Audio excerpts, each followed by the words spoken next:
Rod Blackhurst, welcome to An Actor Despairs. How are you doing, brother? Well, how are you? Man, it's great to have you on, man. I really love what you did with The Devil in Disguise, Man in Knox, Here Alone, and I think you're an incredible director. Especially like I I don't want to expose this because I don't want people to look it up, but I'll just say it. I made a few music videos that I directed, so I have so much respect for directed. I have so much respect for directors, and I love your commercial work.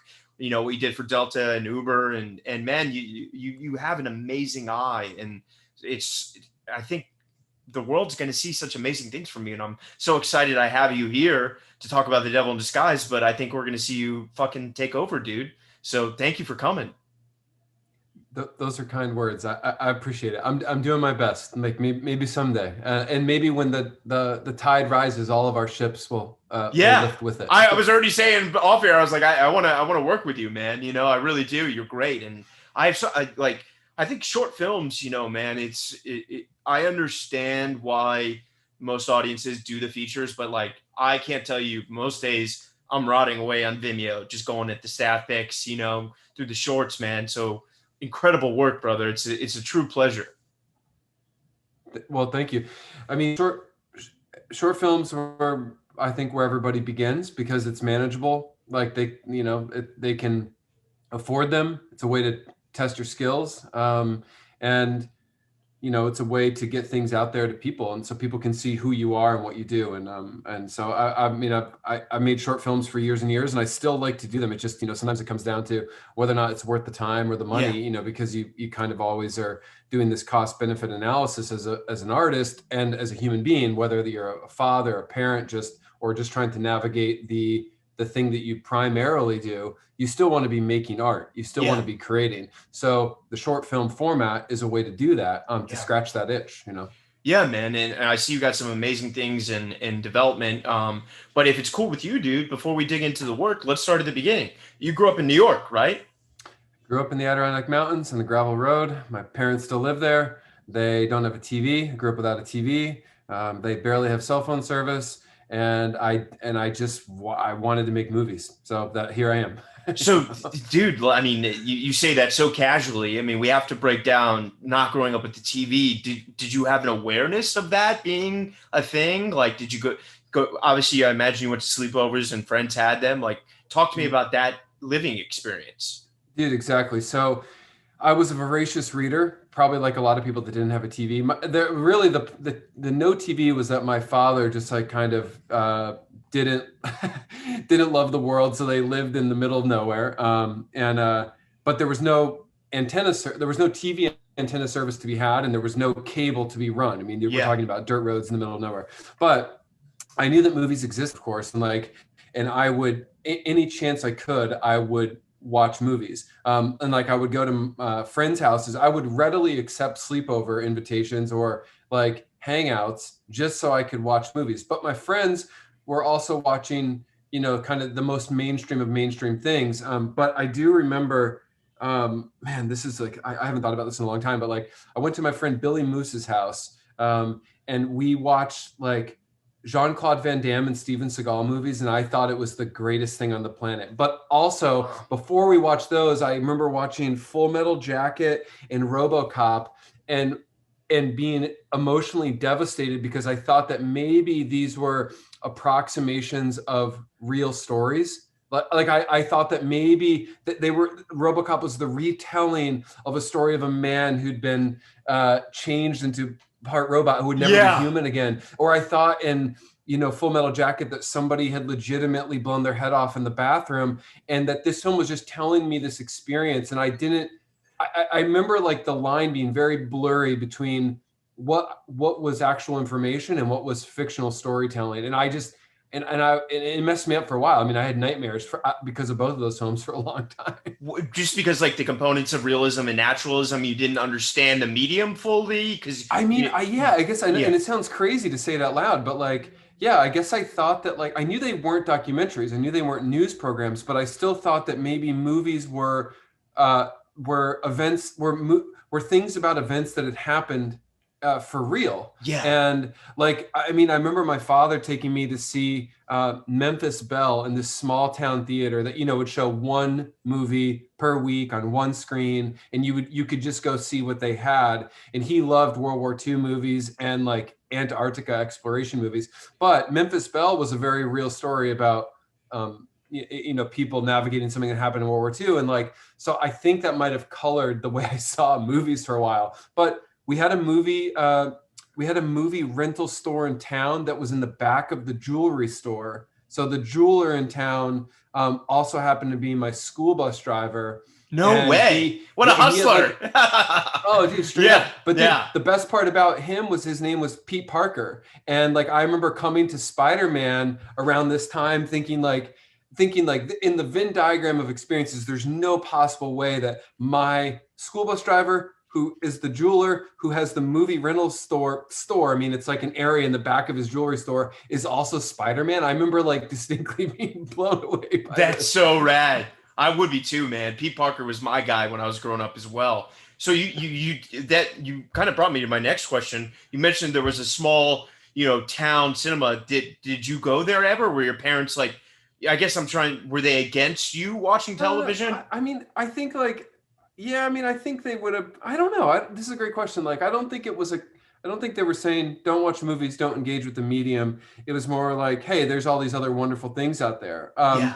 And so it bothered me to the extent that I would have to lie to everybody in school to say, yes, I'd watched Dawson's Creek last night because, well, I wanted to fit in, you know? Totally, yeah. So like, I'd be like, yeah, like, you know, when Josh Jackson, the best. Yeah. Yeah. So I would just like fake my way through all those conversations. Cause like, I didn't watch I've never seen a single episode of like any of those TV series from the 90s, like all those seminal series, like My So-Called Boy Meets World. Yeah. Boy Meets World. Yeah. Dawson's Creek. I've never watched an episode because by the time I had access to TV in college, I wasn't going to go back and revisit those things. I was going to watch the things. And that Apple TV didn't exist then. I mean, it would be so hard to, you know? Yes. I mean, I would have had to bought the VHS tapes, a box set, you know? Yeah. So. Hundreds of dollars worth, you know, maybe thousands. That's so funny, dude. So then, I mean, you mentioned you were a big reader, you know.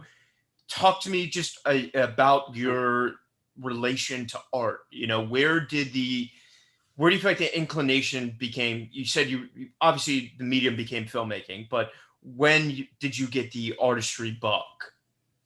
This is a great question. I think I was always a performer. I played music. I was in musical theater. I was in show choir. I wanted to create endlessly because for me, I love two parts of the like creative process. The first was the coming together of two separate people and the elevation of an idea. And that happened in of course, musical performance. It happened in theatrical performance. It happened in, and it happens on set, right? Like, which is one of the things that I need it like a drug. The discovery of something and then the making of how two people make something better. 1 + 1 = 3, not 2 in that case. And the second thing I loved about creating was sharing work with people so that it could affect the way they thought about something or getting real-time feedback. And I did everything I could to do that, you know, even, you know, through high school and middle school. Again, I started taking photographs.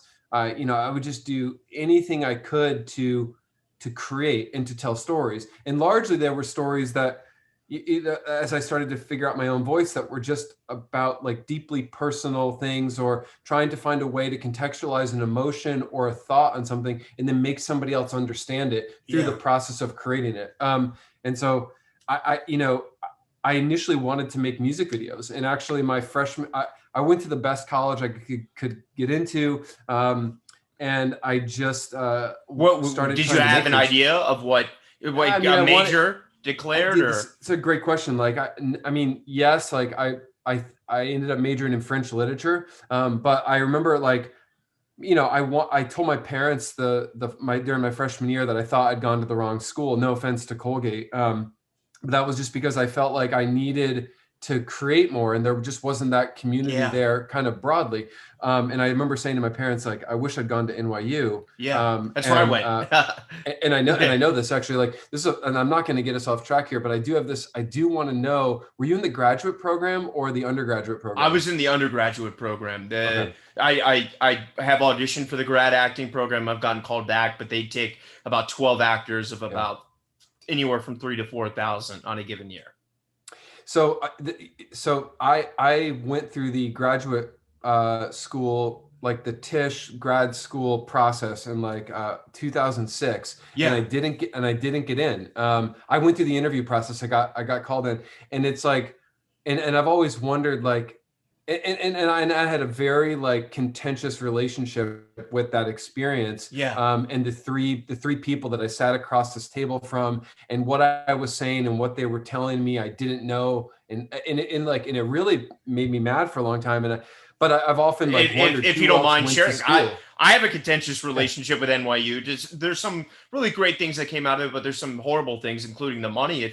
If you, I mean, I don't want to spill names, but if you don't mind like talking about it, I'm very curious. Yeah. What happened? So in 2006, like I was, I was trying to. I'd been out of college at that point for about 4 years. So I graduated in 2002 from Colgate, and in 2006 I thought, well, I had been making ski movies actually in Northern California, action sports films. Like I went to the X Games. I kind of managed a team of free skiers. I traveled around Europe a bunch, like because ski we talking films Canon XL2 days. Like what do we? Dude, XL1, XL2, DVX 100, totally into like Panasonic P2 cards and stuff like this. Like, so after college, I wanted to work in film. I had done everything I could in college to do that. Like they had no film classes there, right? You like at NYU, you can take a class on Stanley Kubrick and The Wire, and I know most schools don't offer that. So they had a class my senior, like about Italian cinema. I took that, and they had two like what were called like video production classes, or like maybe they were called like motion picture class. I'm not quite sure, but I can't remember the specific name. I did everything I could. But really, like I didn't know anybody who worked in the film industry. My mother was a public school teacher. My dad was a carpenter and a woodworker, kind of a small town jack of all trades. I didn't have any family connections to rely on. And so as we all know, nepotism is a real avenue in this business for any sector, So I had no way in, and so I found myself in Northern California after I graduated, and I knew that there was this guy in this town where I was living in Lake Tahoe who was from upstate New York, and he made ski films. So I literally cold outreached, and I was like, I want to make ski films too. His name is Scott Gaffney. I just got a nice note from him the other day about Devil in Disguise. And it was the door that I could open. So I walked through it, and I made ski films to both do what I do, try to get better, try to learn and grow and to meet people. And after a couple of years of that, so maybe 4 years, I realized that wasn't satisfying the storyteller inside of me. So I thought I'll go to graduate school. And I made it into the interview round at the graduate program at NYU. And I went in for this interview, and I proceeded to have these three professors, I think maybe one of them was the dean. I actually don't remember any of their names. But like basically like tell me that I didn't know what I was talking about, and they put me on the spot in a very uncomfortable way. And I've thought about it endlessly, because I wanted to go to school to buy access to the network of people into the industry. I mean, that's what you're paying for. Totally. I knew I had the skill set, and I knew I had the desire, but I didn't know anybody. So I was willing to take on that debt merely to meet people. And I didn't get accepted. Well, fuck them. They made a huge mistake. I love the quote. I love the quote you have on your website. Everyone's going to say how they met you when you make it. That those that told you that you couldn't. Well, dude, everybody has said that. That's the same for everybody. Like, everyone wants to stand in the way until you do the thing that you said you were going to do, and then they line up to tell you that it's good. I always believed in you. I knew.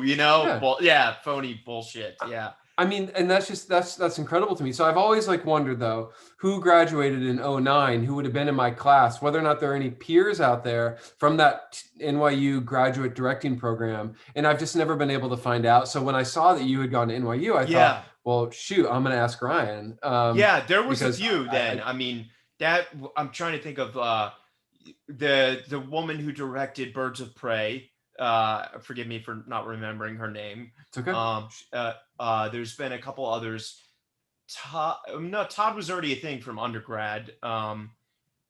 There are a few, man. But it's been an interesting thing too, because as someone who went to NYU and also even thought about going to grad school there, there's so many that just get stuck in not doing it, and it's the people like you who don't wait for an institution or a corridor of connections that just make it happen, that do the best. You know what I mean? Like the ones that even did rely on the institution still didn't get any help. Like I went to NYU as an actor, and I'm still auditioning, and they didn't help me get an agent. They didn't help me get a manager, and they didn't help me do a podcast. So I love that you, if you don't mind me asking, what buoyed you? Did that inadvertently, despite the trauma of like having that experience, would you say that lit a fire under you?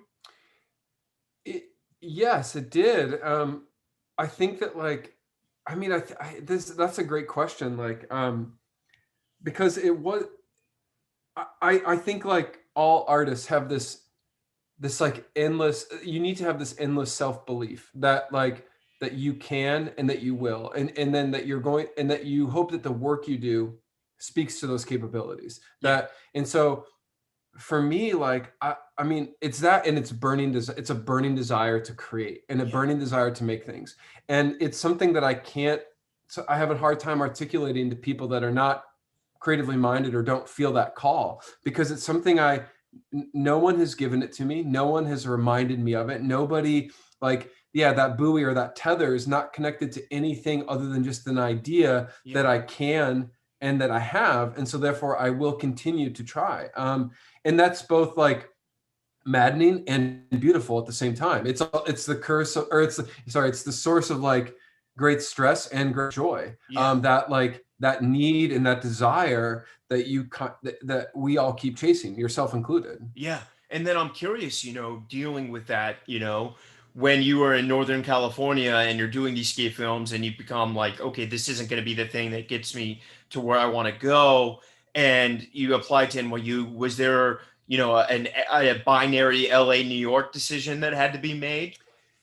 So dude, I'm gonna back up even a little bit. Like, so coming out of Colgate, like I designed theater sets. That was the Oh, way in wow. college for me to scratch the itch, of the like the creation of things, of worlds. Right, to me it Yeah. was world building. And my senior year at Colgate, there was this famed theater director at Colgate named Jacques Levy, and Jacques has since passed away. But Jacques was he was a professor at Colgate, but he was also like an incredible figure in the theater world. He had actually given Sam Shepard his start in the East Village, and Jacques went on to write Fame and O Calcutta, and he wrote Bob Dylan's The Hurricane, and like, Wow. and but Jacques Levy literally like found a play that Sam Shepard had written, and like I think was maybe one of the first people to put on one of Sam's plays. Anyway, Jacques realized the set that I had designed for a university production of Arthur Miller's All My Sons. And I was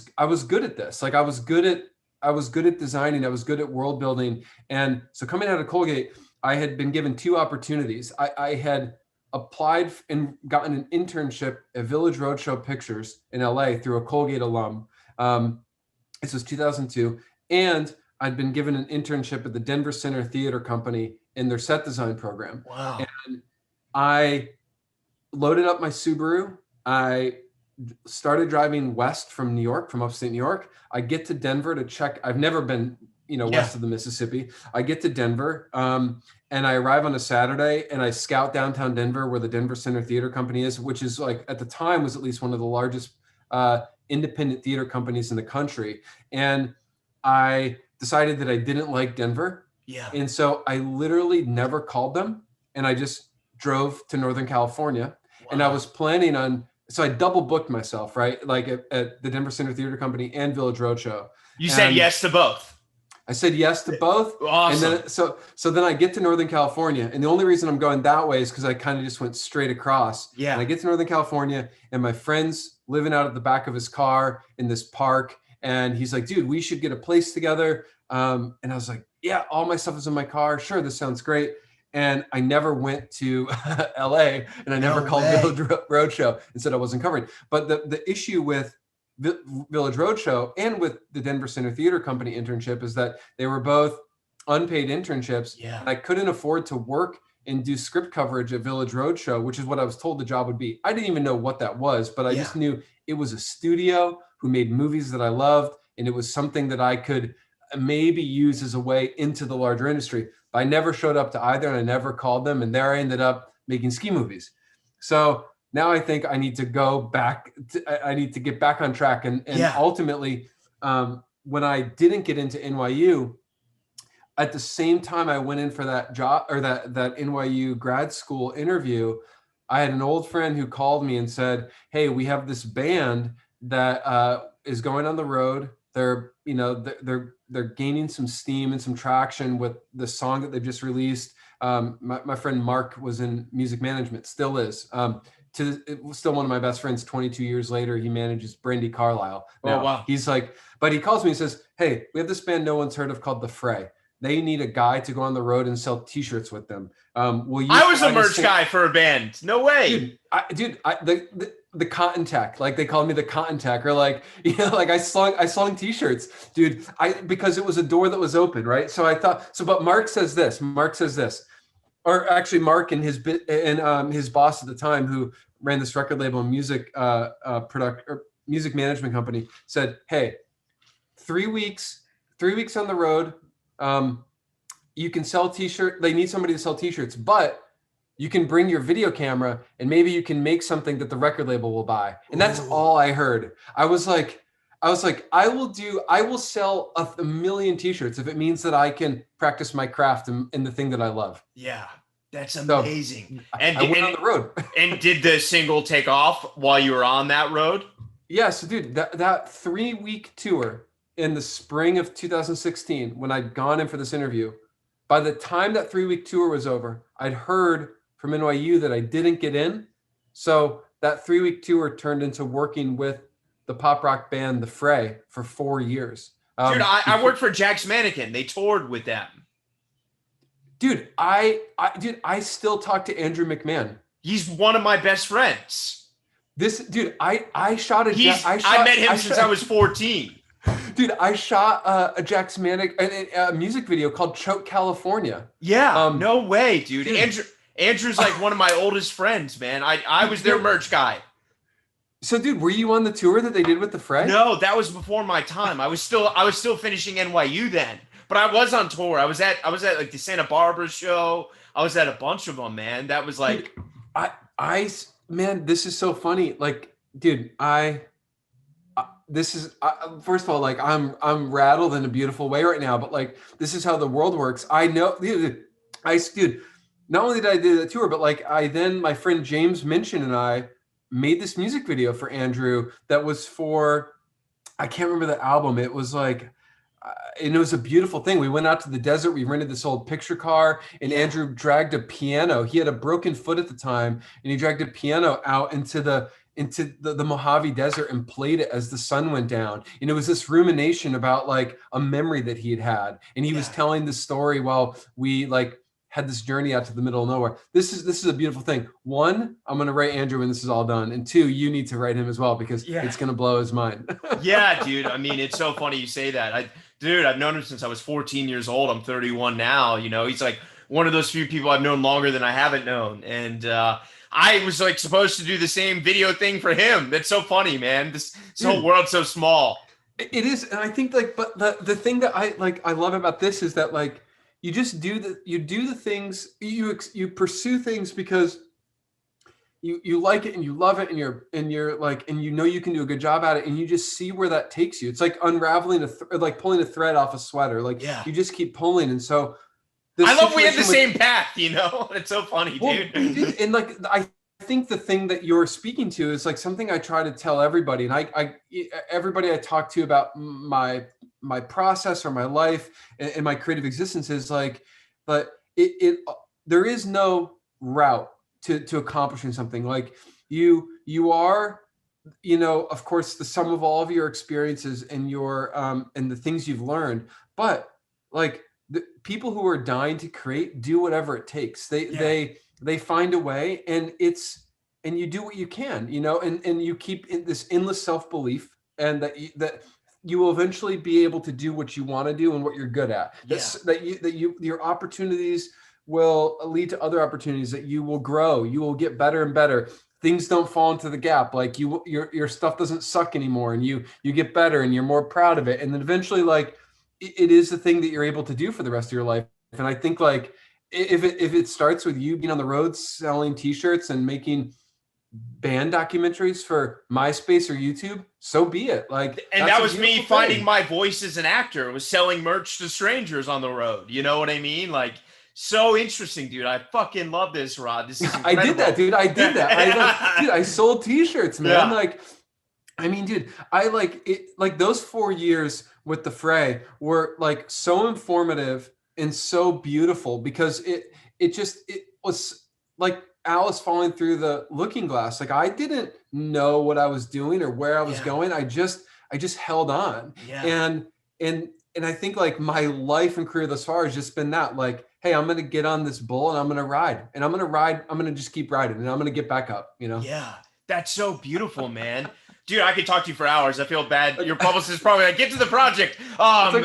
That's okay. We can talk, dude. I think that like, I was like, I went and listened to some of your other episodes, and I don't know if other people do this before they meet you or talk to you. And like, I think that the thing about what I was looking forward to is just this part of it, that like, it's just, there's this, you have two people that do overlap in the fact that you're creators, you work in film. And I just like having these sorts of conversations is, puts water in my tank, like, because there's an energy and an enthusiasm to it that is, that you don't get in a lot of relationships, but talking to another creative who understands that. And even if they're doing something different inside the creative space, you still can, like, again, you're tapping into this energy, and then it's filling us up. Like, dude, we're fired up right now. We're stoked. It's amazing. Therapy granted, brother. Free on me. Thank you. An actor despairs. Now bringing you therapy, but that's amazing, man. Dude, so then to summarize that, I imagine, did one of those videos get picked up by the label? I mean, yes, dude. So the Fray was on Epic Records / Sony. I got, they bought a documentary. I directed a music video. For the band, The Fray. Meaning the things happened, and I worked my tail off. And I decided in 2009, like I did a final summer tour. I was running the band's like live amphitheater show. So I was way in over my head. But again, the band just, at that point, we were very close friends and creative collaborators. And they were just like, hey, Rod, can you do this thing? And I was like, well, I've never done that before. I have no idea how to live switch these like cameras and to like design this stage show. But sure, like I'll do it, because you're saying, Rod, here, the door is opening. Will you just walk through it? So I was like, yeah, sure. So I did this. And then at the time I met this incredible woman named Rachel.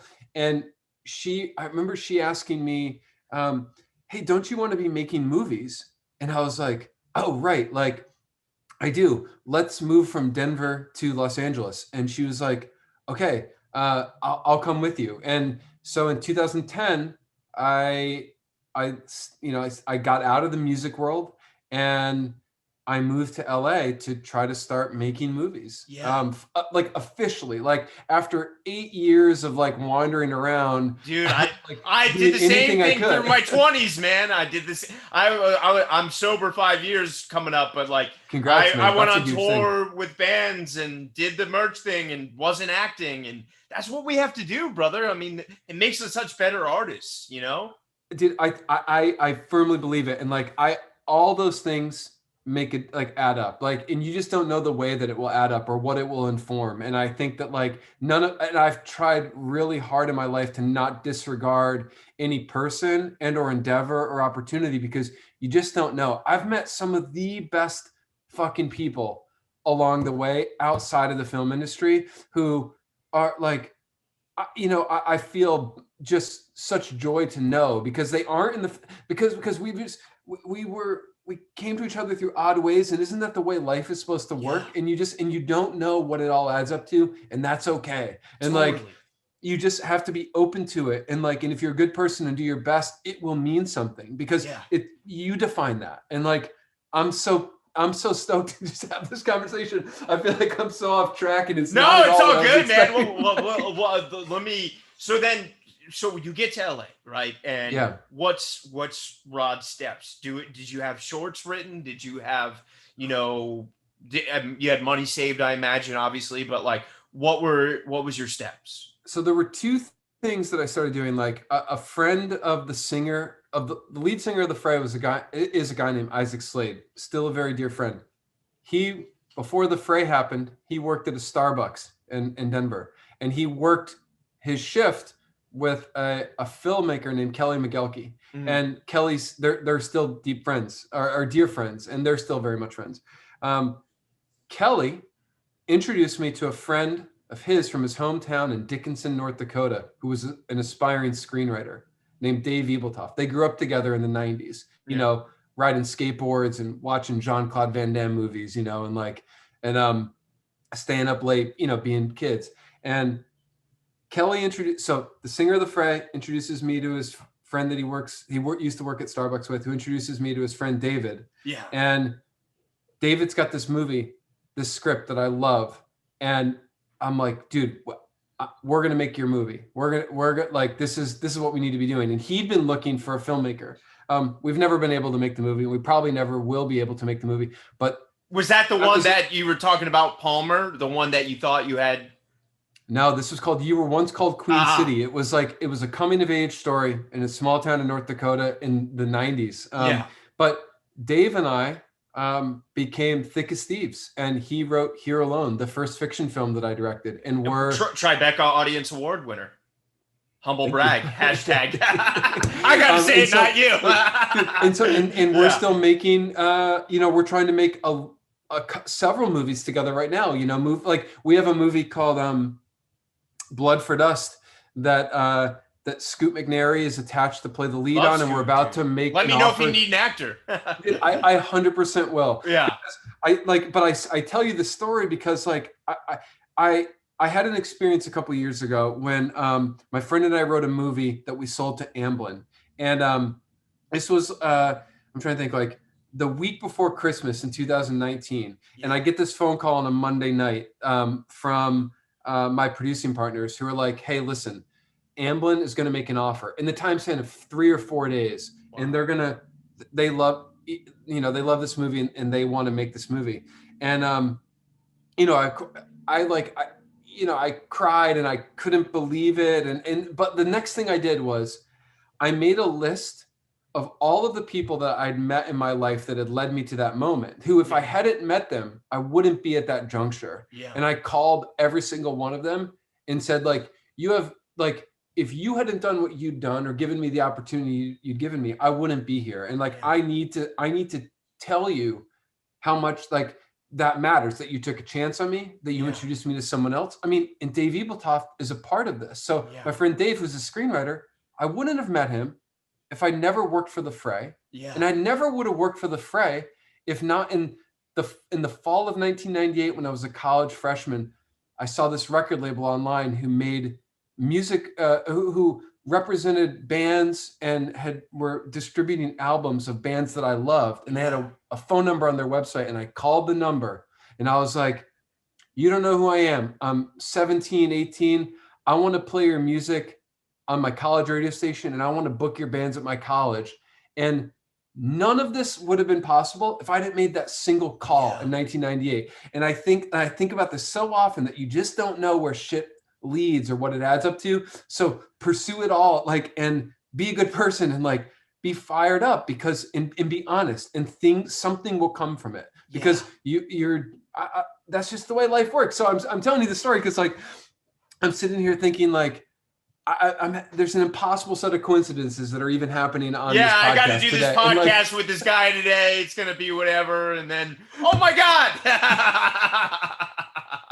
Well, dude, so I don't drive the team ad. So to summarize, you have this amazing film. You do some things with Dave Franco on Funny or Die, and you have some awesome shorts, which I imagine get you, traction in the narrative world, while also doing documentaries. Was that something? Well, let's talk about the documentary medium since that's in the wheelhouse of what we're here to talk about. Sure. As you did these shorts and the Funny or Die, and was the specific style of documentary, was that something you've always been in? I mean, obviously you're on tour with the band, so it makes sense. But yeah, I think for me, I've always said I'm genre agnostic. So like for me, it's about the story that's in front of me and whether or not I know how to tell it and whether or not I know how to tell it in a way that can be understood by others. So, and that's true for fiction and nonfiction. Like the Funny or Die short films that I was directing with Dave Franco and Chris Mintz-Plasse, I loved making those because I loved the people. I loved how hard we laughed while creating them. Yeah. I love the way that it made people cringe and the joy that it brought to others. So, and I knew that I was good at it. Like I knew how to tell those stories. So I did. Yeah. And the same is true in the documentary space. And there's still a component like of this where it's like, it also needs to be something that I want to say or that I want to see exist in the world. Now, the Dave Franco shorts and the things that we were doing with Dave and Chris, they aren't going to like change culture or like add or like or tell us something larger about the way we work as people or the way like people are, but they were a way to learn and grow and to again put my director hat on, put my filmmaker hat on. But I always said that like I love documentaries in equal measure, and if there was a great documentary story to tell, then I would. And so I, of course, I kind of fell into making the Amanda Knox documentary. I was, offered an introduction to her, and I took it while she was still in prison. And I've just always been captivated by the form, by the authenticity of it. And I think a lot of authenticity and the fact that fiction is, fact is often stranger than fiction. Yeah. That great documentaries allow you to understand something that is so different than if it had been written, because it is real and these people are real and the things you were seeing are real. And that to me has power and strength. And I've always been an empath. And I feel like I connect really well with people, which is certainly something that I do in my commercial work. I do a lot of real people commercials. Because I care about people. I'm the guy that will sit opposite someone in an interview and cry. And I will cry harder than they will because I care about all people, and even people I disagree with. I care about the human experience and the condition. So this is such a messy, emotional way of talking about this. I'd even prepare myself to articulate any of this, but that's why I make documentaries, because it's a way to tell someone's story and to have them be seen and heard. And that's really what I want too, as an artist and a filmmaker. So it brings me joy to be able to do that, to bring someone else's experience and life into the light. And you've really succeeded at that, man. You're a true master, and it's so beautiful the way you put that. So, obviously you got to come back, clearly. But so let's talk about what we're meant to talk about. The Devil in Disguise, John Wayne Gacy docu for Peacock, now streaming, right? Mm-hmm. Now streaming on Peacock. It's out. Yep. So talk to me, how did this come your way? Obviously, did you, growing up in New York, I mean, I don't know, I was a weird kid maybe, but I had like a weird fascination with serial killers. So I knew who John Wayne Gacy was for a long time, like Ed Gein, Dahmer, those guys, did you know who he was? Man, so Ed, the fact that you mentioned Ed Gein's name, that's crazy. Like he's like The the OG OG I mean, baddie. before Jack the Ripper, it's really Gein that kind of Yeah. modernized serial killing. And I apologize for everyone that's going to cancel me for saying that. Please No, don't. no, no, Gene. Yeah. No, nobody deserves to be canceled. Uh, Geen is a fascinating story in and of itself. Won't go into it, but like, I did know a little bit about who John Wayne Gacy was merely because I loved pop culture. In lieu of a TV, I consumed, like I read, and it was music. And the band, Marilyn Manson, had somebody in their band who had adopted the Gacy moniker. I think everybody in Marilyn Manson's band had to Speaking of have like, canceled. yeah, I know. Yeah. And I only mentioned this Yeah. because it was the first time I heard of Gacy Yeah. that like Marilyn and Manson was an amalgamation of a Hollywood starlet and a Yeah. serial killer. And I think every member of his group back in the 90s did that. Yeah. So because I listened to all music and I love music, and I knew I had read about Gacy maybe back in the 90s, probably in an encyclopedia in my high school library before the internet existed. And all this to say, I knew a little bit about Gacy. I knew what he had done, but the story came to me because one of these two independent journalists from Chicago, Tracy Ullman, had spent at that The point. one who's in the interview, or in the piece, right? Her partner Allison True is in Oh, the piece. Allison Yes. True. So, Got yep. it. Got it. Okay. Yep. So Allison was the former editor of the Chicago Reader, and Tracy Ullman was a Chicagoland journalist slash independent producer, and they had a tip fall into their laps at this point 10 years ago, and it was a story about a property in Chicago where a former cop felt like, based on a large number of experiences and impossible to explain coincidences, that more people might be buried there, and that the police had done everything they could to not investigate it thoroughly. Yeah. And Allison and Tracy get this tip, and they end up spending 10 years of their life trying to unpack this because nobody else would. Yeah. But the reason why I get this call is Tracy had seen my documentary about Amanda Knox, and she thought I would be a good fit. Yeah. It was literally in our business, it was an incoming call, right? Yeah.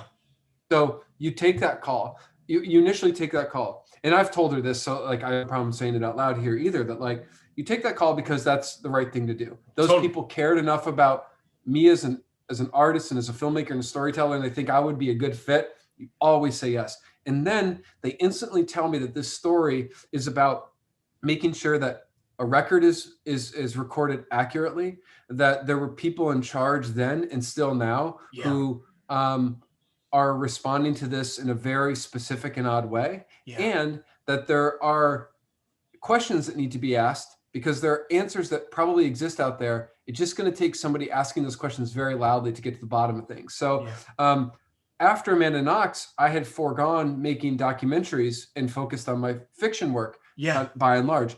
Also, documentaries were things were turning into content. They were transactional in the sense that they really didn't have something larger to add to conversation or culture or history. And I thought, I'm not interested in making content. Like I'm a filmmaker. Yeah, you want to make impact. I want to make something that adds up and that and says something. And so, but this was too important to not say yes to and to help bring to life. So I had to, and I thought, well, I know how to tell this story. I know that this is important, and I think that like it makes a contribution to the world. So I'm going to do this. That's amazing, man. And I'm curious because, for all the documentarians listening out there, or aspiring ones more so, or filmmakers or whoever, the thing about documentaries that are so tricky is that they can become money pits. So in order for you to invest in this emotionally, physically, financially, artistically, you really had to believe in this. So was it, when you got that call, was it the threat of this thing that has not been explored about Gacy and the other possible victims that were, kind of almost specifically marginalized and pushed away by the Cook County and the Chicago Police Department. Was that what you saw? That's exactly what I saw. I saw two things, right? I saw this like set of victims that had had their victimhood taken away. They'd been Yeah. reduced to second-class citizens. And more specifically, though, that Gacy had had a history and was on many people's radar, going Yeah. back to like a previous arrest and conviction in Iowa, and then had ingratiated himself into the Chicago social and political scene. And had gone unchecked for many years. A lot of people were So saying, crazy. we're going to the police, talking about him, reporting assaults. Individuals were disregarded, and a lot of this is in the show. And I'm not going to spoil it for people who do want to discover it. But I mean, there was that component to it, and then there was this, this impossible set of circumstances that if you were to put them all on a tableau, and I don't want to spoil the series for somebody who goes to watch it, but there are how many coincidences are too many for there not to be something bigger there? And that was very clear in the research that Allison True and Tracy Ullman had done. Yeah. And I think for me, they were two people that followed a compass heading. They were like, they had this story or this thing had landed in their lap, and they thought, oh my gosh, somebody has to do something, right? Like somebody has to make sure that this is known and seen.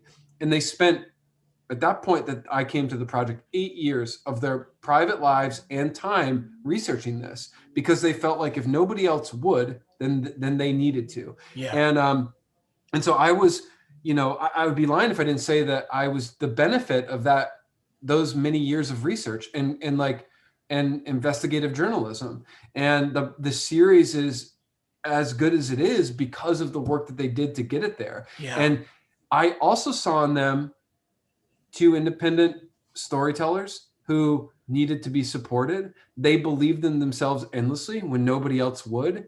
And that has been my experience in my journey. So I thought, not only do they have an important story that needs to be told, and I care about this story, and I think I can tell it, but they are also people worth supporting in the process. And that is very much a part of why I do things. It's not always just about the material. It's about the tribe behind that material, and the trying to put good things and good people out into the world, and with my time and energy, be deliberate and do just that. Yeah, that's amazing, man. And I'm so curious because, with documentaries, you did this obviously with Amanda Knox.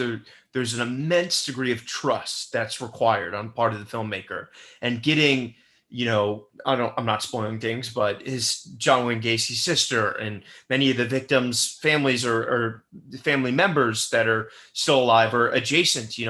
What was that like? Let alone the red tape of having to deal with an issue where a specific police department doesn't want it touched. Like, how do you navigate all of this? I can't describe how it happened. I can tell you what I do, but I almost don't know. There's definitely an innate skill set that I think that I can't teach it to people. I can't tell them what my process is, other than just sitting across from somebody and opening myself up to them and being honest and forthcoming and asking the same in return, and being willing to be present and to consider their position and to consider their version of events. Yeah. That doesn't mean that those events are true, but trying to afford everybody the chance to be heard based on what they think is true, or what the truth of their experience and the truth of the way they see something. Because facts are facts, but I operate differently when I'm sitting across from somebody, talking to them and listening, and trying to understand what it is they need to say or want to say about something. And that's just a skill set that I feel like I've been gifted. And I don't even know how to talk about it, because I just, it's obviously everyone listening, you have to watch it, and that'll be a good way to segue into it. But it's incredible, brother. It's such an amazing piece of work, and I have to ask,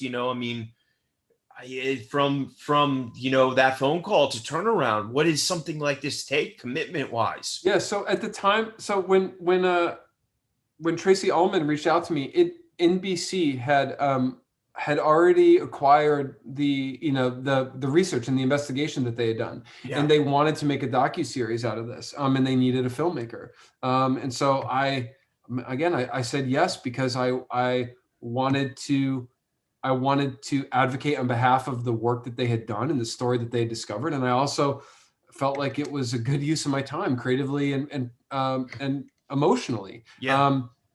So we had the grace of being associated with Peacock and NBC Studios, who could make things happen very quickly. And again, from a production standpoint, because Tracy and Allison had done all this research, we knew who all these people were. Yeah. We knew where the leads were. We knew what the stories were that we needed to go after, and the pieces of the puzzle Yeah. that we needed to go collect in order to paint a picture for everybody else to understand. So the crazy thing is that it really only took 18 months. And Wow. we made That it. is insane. I felt like you were going to say 5 years, man. No.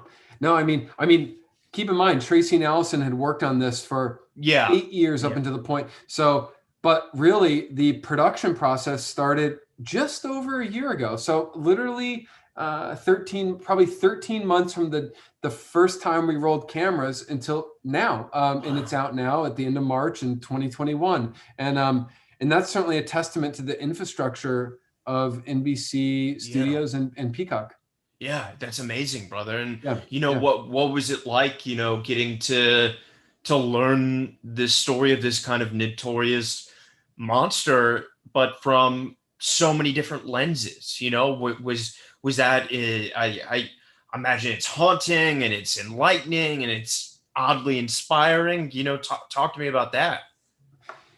So yeah, the thing that like I'm most excited about is that Allison and Tracy continue their investigation to this day. And Allison's website is still active. It's called johnwaynegacynews.com. Yeah. And it's I believe where she initially got this tip that she should look into this story. And my hope is that through making this series, and for it being so widely available, that there are people who may know the answers to some of these questions that will come forward. What I found through making it is that there are a lot of off the record, fascinating pieces of this story that do need to be told. And I think it's going to take somebody having the courage to come clean or to be honest about the way things transpired in the past. Speaking of like Michael Rossi, maybe, I don't know. Like, I mean, there are people out there who certainly, whose names we bring up in the series that might know something, that could speak if they wanted to. And not even those people, but just others kind of writ large in the Chicagoland area. Everybody seems like in Chicago knows somebody that has a connection or an experience or knows something about this, like, because Gacy and what he did permeated city news and culture and history. And my hope, though, is that by making the show and by discovering this and then being able to present it to other people, that more answers more questions will be able to be answered. And so that's why Allison keeps this website maintained to this day, because maybe somebody will come forward with a tip. Maybe somebody has that missing photograph. Maybe somebody has an audio tape. Maybe somebody has a first person experience that they can present and actually write the record. I think that like the one of the things that was most important about this series to me was making sure that people who are in charge in America don't get to write history merely because they're in charge. And that's what we've seen broadly, with anything, whether it's the way that Americans have treated Native Americans, civil rights movement, or even anything really, that the powerful tell us how things happen. And just because they were in control doesn't mean that is what they've said is true. And as Americans, and just as like consumers of stories, I think it's our responsibility to constantly call into question official narratives. Yeah. Again, just because someone has said it's official doesn't mean it is. No. And so if as a filmmaker, I can be a part of making sure that things are recorded accurately, that's worth my time. Yeah. Well, you did it so successfully, brother, and it's been so amazing having you on. You have to come back. Obviously, now you know your family at this point, and yeah, I mean, dude, this is so crazy, of course. And you know, man, I'm so curious. You know, can you talk about, you know, before I get to my two final questions, what you have upcoming? This is a great question. Like, so I thought about like I it's I'm gonna pause because I know you can like well maybe you can't. This is a video. You I can't no, have it. I can do a little, you know, snip clip. You know, so tell me. As filmmaker, every filmmaker has things that they are dying to make, things Yeah. that like stories they want to tell, projects that they've spent years like endeavoring to will into existence. And all these things are boulders that are on hills. And sometimes the boulders are at the bottom of the hill. And sometimes they get close to the top and then they Yeah. slide back down. For me, as a filmmaker, like there are so many things that I would like to make, and I'm trying to make. I told you I sold this film that my friend Bryce and I wrote to Amblin. Yeah. Well, the film after 2 years went into turnaround, and which means that like Amblin is not going to make it. And now it's And back on the market. well, the onus is on us, myself, and my producing partner Noah Lang to make the movie. And I think about these sorts of projects often because every filmmaker has, again, many of these things they want to do, and I have no idea how to actually will them into existence. The creative process is such that the boulders get bigger and the hills get bigger, Yeah. and as we grow older, we have to figure out like what is worth our time. I'm a dad. Yeah. My wife works full time. We moved to Nashville for her career. Yeah. She had followed me around my career for so many years and supported me through all the emotional ups and downs. And after we had our daughter, I thought like, you know what, like I need to give her space in our relationship and in our existence to pursue her path.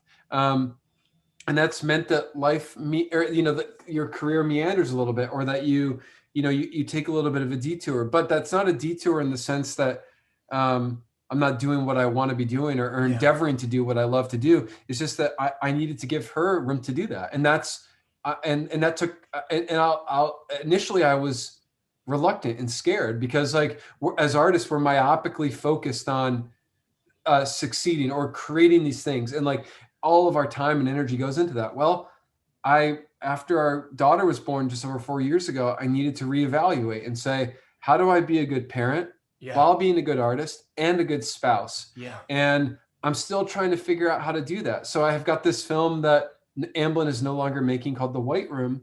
I would like to make that dearly. I don't know how to make it at this point, but I'm trying. I spend probably every available minute of my work day trying to figure out how to will one of these things into existence. So I say this, I talk about this in the abstract because there is no single thing. Yeah. There are many things, and it's just the process of trying to find the right people to work with, trying to find that one person that's going to say yes, because as we know, everybody says no, but all it takes is one yes. Yeah. And I remember something that the filmmaker Edward Burns said, that like if you spend at least one moment per day doing something to further a project or an idea or something that you want to be doing, and you don't give up on that something will eventually happen based on the volume of energy and enthusiasm and passion that you put out into the world. So I'm at that juncture right now. Yeah. I don't know what's going to happen next. There's a lot of things I would like to make. I'm trying to do it with good people and trying to make sure that those projects are things that have something to say and a reason to say it right now. So beautiful, man. You actually oddly just sorry. Oh, cool. All right. I just got a message. I just wanted to make sure everything was good. She's loving it. Great. Dude, it's so amazing having you on, man. It's such a ride, man. I mean, you're coming back. I'm not even asking. I'm telling you. And we're gonna happy to talk anytime. Like, I mean, yeah. I think like I read about you and what you're doing before we got on this podcast, and I think Read about me. How? yeah, just dude, you have a Facebook page. Oh There's an yeah, interview on the yeah, NYU site. yeah. And I I don't think think that anyone's doing that. I wish on my Bumble dates I was like, yeah, Google me. well, the thing that I want to say and like is that like is that I see you, dude, and I see what you're doing, where you're taking like a desire and a set of experiences and a journey, and you're adjusting because you're trying to find a way to do what you do and to be a part of a world that you want to be a part of. And dude, that's a beautiful thing, and like and that matters. So and I Thank you. think that I like needed to hear that because I make no money on this thing. dude and but you like you're good at it, you connect with people, and I can hear this in the other interviews that you've done. I listened to the one with Mark Webber, I listened to the one with Glenn Fleshler, and like and you see people and and people want to be seen, and I'm saying to you that dude, I see you and what you're doing, and you're making a difference and you're adding something. Thanks, So man. Yeah. thank you for like for doing this. Like Yeah. the world needs the world needs to see people more for who they are and what they want to be seen as. And so I'm here to tell you that. I appreciate that more than you could ever imagine, man. It's like doing this podcast is great, but then going to the audition and being like, oh, I just spent 8 hours working on a self-tape for a no. You know what I mean? So I appreciate that, man. Dude, you're finding a way to scratch the itch. You need to create, you need to like wrestle with this in your relationship to art and process. And like, and this is, it's not a diversion. It's just, you're taking a different path to where you want to get to. And that's a beautiful thing. And I'm that's glad what my you life see it as that. been. You know what I mean, man? Because like I try to explain to people like, oh, well, I'm a host, but I'm an actor. And like, you get it, dude. That means so much to me, man. Like the real people get it. Yeah. Thanks, dude. I'm trying, dude. It's all scheme, bro. I'm just faking it until I make it, Dude, no way. Like you're finding a way to like, to be in it. And like, that, dude, that's all that's literally what my life has been. And that's what I think anybody needs to do, or my life and my creative journey. And like, and who knows where it will add up to. Maybe we will make a film together. Maybe and like if that comes to be from us being on this this podcast today, like I see it now. In 2 years we're going to be doing one in a press interview together. How'd you guys meet? And dude, that is like an incredible thing. That's life, man. And like that's the magic of our existence, in a digital era. And like what a beautiful thing. Dude, so amazing, man. That brings me, which I think you've answered, but I'll ask it because it's always the question I ask, what advice would you have for, the young Rods out there that maybe don't have a television or an Apple TV or, and live in that small town and go to that, smaller college and don't have parents that are in this and don't get into that fancy school with connections, as someone who's made it happen for themselves, man. And even outside of filmmaking, just artists in general, any words of wisdom or advice? Yes. First of all, don't do it unless there's nothing else that you can do or nothing else that you want to do. This journey is going to be painful. Like the lows are going to be very low and the highs are going to be very highs, and the highs are fleeting. But when something good happens, learn to recognize it and celebrate it and take time to acknowledge it. In the way that, God, I'm going to get him. No, please, man. I mean, the way that it affects you. And like, because it is hard to succeed. And of course everybody should define their own or write success in their own terms. Like, and that is like a part of the process, but, don't do this unless you can't imagine doing anything else, because it will be far more stressful than not. Also, I try to practice what Ira Glass has put so perfectly into something I think that he calls the gap, which is that there will be many times in your life when you were starting out and you were learning who you are and finding your voice, where the ideas that you have in your head don't add up when you execute them. They fall into the gap. They fall short. It's like, I want to go there, but I end up crashing here. Yeah. And that's okay. Like, because one, you can learn from that, and you should acknowledge it. And you should acknowledge when things don't work, and you should not be ashamed of it. You should say like, hey, I failed at this, but how can I grow?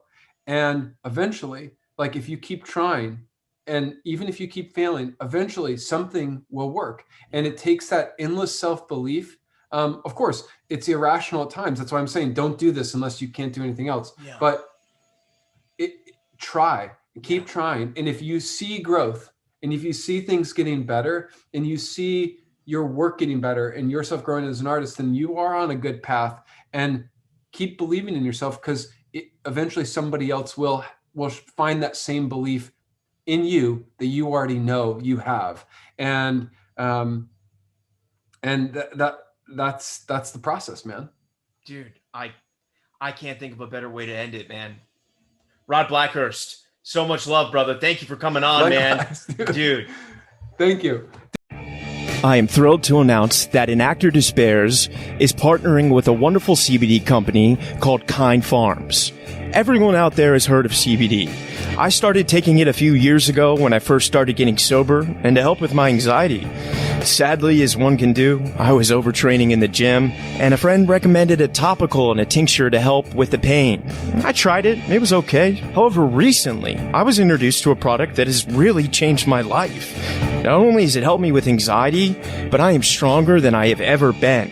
I'm able to carry out lifts my body used to prevent me from doing. Kind Farm products have single-handedly changed my life athletically and personally. They utilize 100% local licensed farmers, organic cultivation, and CO2 extraction for superior CBD. Kind Farms is turning CBD to a kind alternative to pharmaceuticals. Let's transform tobacco row into hemp row. If you want to get involved, please reach out. Together, we can make a difference. You can use my code RYAN10 for 10% off. You can find them on Instagram at Kind Farms Inc., all one word. That's KINDPHARMSINC, and their website is kindfarmsinc.com. Once again, my code for 10% off is Ryan.